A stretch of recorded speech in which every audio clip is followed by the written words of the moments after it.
My dear, काम क्रोध लोभ मोह अहंकार सब है बेकार, मत करो मत करो मत करो। ऐसा कह रहे हैं लोग, ऐसा कहते रहे हैं लोग, आपने भी सुना है ऐसा। लेकिन मैं आपसे कहने आया हूं, काम क्रोध लोभ मोह अहंकार कुछ नहीं है बुरा, इसे कर लो स्वीकार। अगर आपने इसे स्वीकार कर लिया और इसका सृजनात्मक सदुपयोग करना सीख लिया तो ये बहुत बड़ी ऊर्जा है जो कुदरत ने तुम्हें दी है। कुदरत की ये सबसे खास ऊर्जा है जो हम लोगों को मिली हुई है। कैसे? हाँ, क्रोध की शक्ति का सृजनात्मक उपयोग करो। बड़ा कुछ हासिल करना है, कुछ बड़ा लक्ष्य हासिल करना है तो जिद्दी बनो, क्रोधी बनो। बिना क्रोधी बने, बिना जिद्दी बने कुछ बड़ा कुछ खास आप कर ही नहीं सकते। आपको अगर गुजर करनी है, आपको केवल बहानेबाज बनना है, आपको केवल छोटा मोटा कुछ करना है तो प्लीज इस वीडियो को स्किप करो और छोड़ दो, इसे आगे मत देखो। अगर आपको कुछ बड़ा करना है, अपने पर्सनालिटी को आकर्षक बनाना है, अपने व्यक्तित्व को इतना निखार देना है कि इसकी आभा संपूर्ण देश में फैल जाए, तो इस वीडियो को अंत तक देखो। आपको अपने माता पिता का नाम, अपने समाज का नाम, अपना नाम बहुत दूर तक करना है, तो इस वीडियो को देखो। अगर आपको बहुत अधिक सफल होना है तो जिद्दी बनो, क्रोधी बनो। मैं ये कहने आया हूं आपसे इस वीडियो के माध्यम से, जिद्दी क्रोधी बनो। क्या कर रहे हो उल्टा पुल्टा? ये सब ज्ञान उल्टा पुल्टा नहीं है, समझो मेरे प्यारे, इसे समझो। फिर कैसे, क्या? हाँ, सैकड़ों महापुरुष इस भारत की भूमि में क्रोधी और जिद्दी थे, जिनकी बदौलत आज हम चैन की सांस लेते हैं और उनके इतिहासों को बड़े फक्र के साथ पढ़ते हैं। अच्छा, हाँ, सैकड़ों। मैं दो की बात करूंगा इस वीडियो में। सबकी चर्चा तो संभव नहीं है, लेकिन दो की बात करूंगा। दो में से भी सबसे पहले बात करूंगा आचार्य चाणक्य की। चाणक्य के परिवार और चाणक्य का जब अपमान किया गया घनानंद के राज्य में, उनके महल में, तो क्या हुआ आप जानते हो? उस अपमान के बदले में चाणक्य को क्रोध आया, लेकिन क्रोध के बदले में चाणक्य ने उस राजा को जाकर गालियां नहीं दी, गुस्सा नहीं जताया, उसको चैलेंज नहीं किया, चुप हो गए, क्रोध को पी गए चाणक्य। और बाद में उसके परिणाम क्या हुए? उसके परिणाम हुए कि सम्राट चंद्रगुप्त मौर्य नाम का एक कुशल शासक भारत को मिला। मौर्य वंश की स्थापना हुई, नंद वंश का नाश हुआ।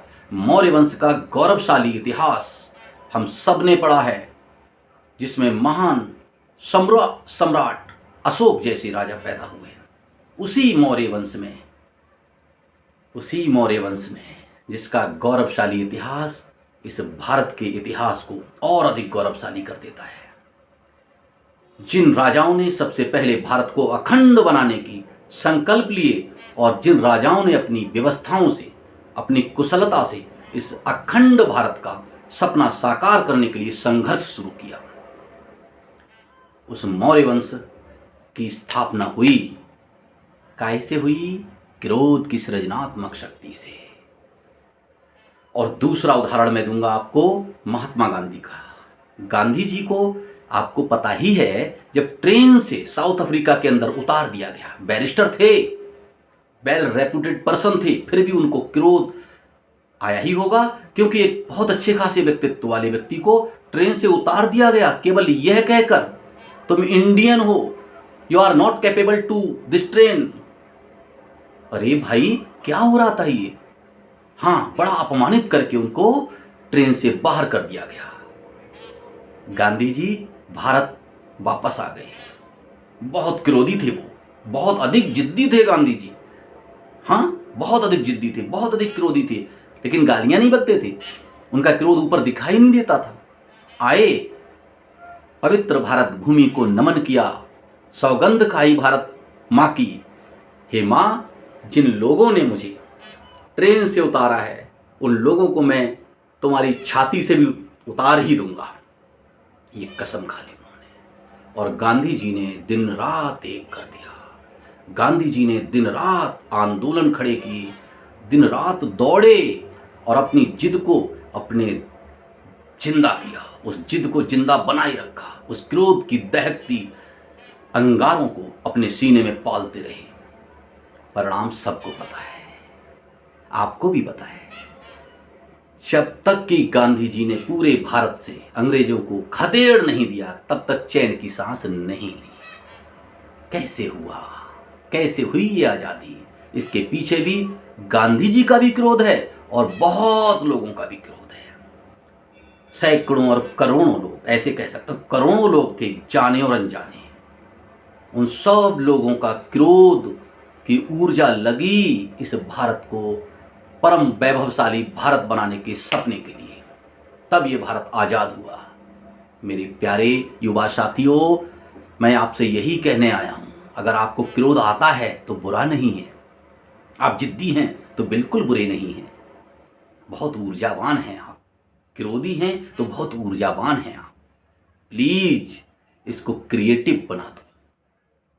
अगर आपने क्रोध को मैनेज कर लिया तो आपकी आभा देखेंगे लोग। आप इस परम वैभवशाली भारत के निर्माण में अपना जरूर योगदान देंगे, ऐसा योगदान देंगे कि इतिहास में नाम लिख जाए, छोटा मोटा नहीं। आप भी कुछ कर गुजरना चाहते हैं, मुझसे मिल लो। मैं भी अपने जिगर में जिद को जिंदा रखता हूँ, ऐसे नहीं रखता ही हूँ, उसी में काम करता हूँ मैं। मिल जाओ मुझसे, होते हैं हम 1 और 1 11। Thank you for watching this video and please share this video. Thank you.